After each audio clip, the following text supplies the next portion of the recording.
What's up, everybody, and welcome back to my channel. In today's video, we are going to be talking about my first ever client mistake. I would have made this video sooner, but I thought I should wait to kind of let time pass. So if I did make this video, the person that I made the video for didn't realize that I made a video about it. Way back in the beginning of 2018, I started taking photo and video work more seriously, and I created a business locally to do just that, photo, video, and social media management. And let me tell you, it wasn't that great to start. Nobody is really paying for photo shoots right now. I wouldn't consider myself a bad photographer, so it's not like people are looking at my work and going, oh wow, you're crap, and just not booking me.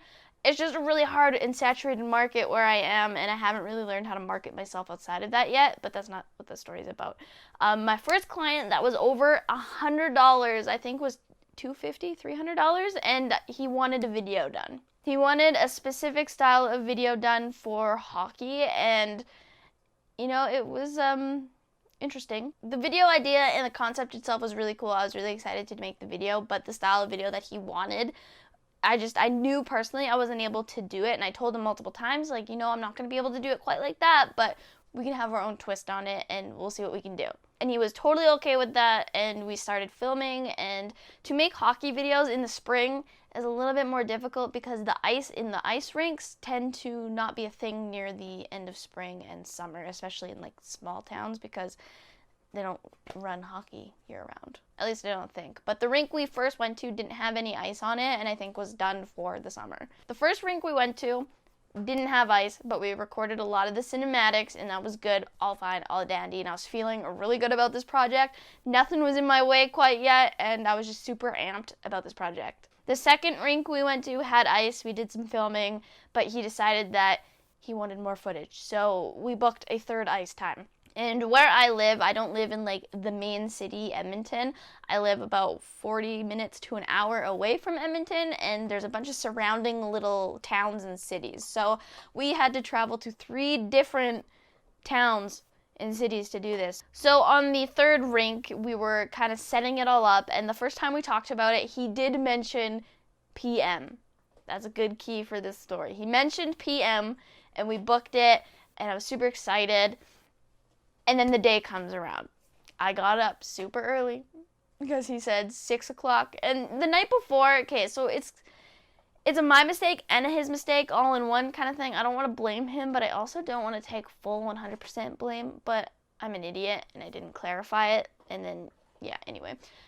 So the night before I was like, hey, just double checking that we're still on for tomorrow at 6. And he didn't clarify AM or PM. And because I'm kind of in a business kind of mindset, my brain defaulted to AM, and he's like, yeah, we're all set for 6 a.m. And I'm like, crap, I have to be up so early. So I was up extremely early, and I showed up to this rink at 6 a.m.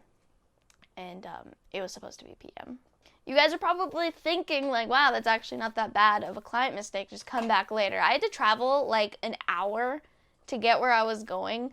So I had to go home, come back, and then go home. And, yeah, so it was kind of embarrassing, and I texted him and was like, where are you? I'm here waiting. And he's like, I said PM. And I was like, no, you didn't. But in the original conversation, he did say PM, but when I double checked with him, he did not say anything. He just said 6. See you at 6. Like, no AM, no PM, no nothing. And I just defaulted to AM, and it was just super embarrassing because I didn't even think to clarify. My brain just defaulted to that. And luckily, it all worked out, and I was able to come back at 6 and do the shooting. I actually came back with a second shooter, Tyler, and it worked out really good. The video itself was a struggle to make because obviously he wanted a certain style that I told him that I wasn't able to do. I think it turned out good. I don't know what his opinions are. He paid me, so I mean, I don't know. I think it was good.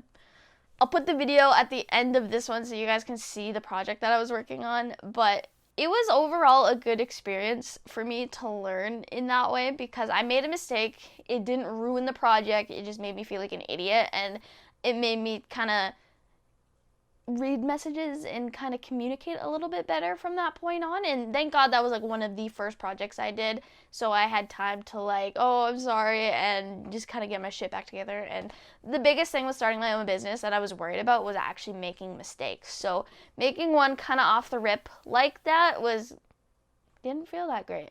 But like I said, it's not like it was a crazy big mistake where it ruined the project. It didn't at all. It didn't affect the project. I was just an idiot and came 12 hours earlier for this appointment that I scheduled. So yeah, I mean, it wasn't that bad, but it was my first mistake, and I'll always remember it because I felt so stupid. So yeah, let me know in the comments below what your guys' mistakes have been when it comes to, doing photo shoots or sessions. I want to know because I just told you mine. It is kind of embarrassing. So yeah, that's it for the video. If you guys did enjoy it, make sure you drop a like, you comment below, and you subscribe for more content kind of like this. Yeah, that's it. Have a great day, and don't forget to comment what your biggest client mistake was.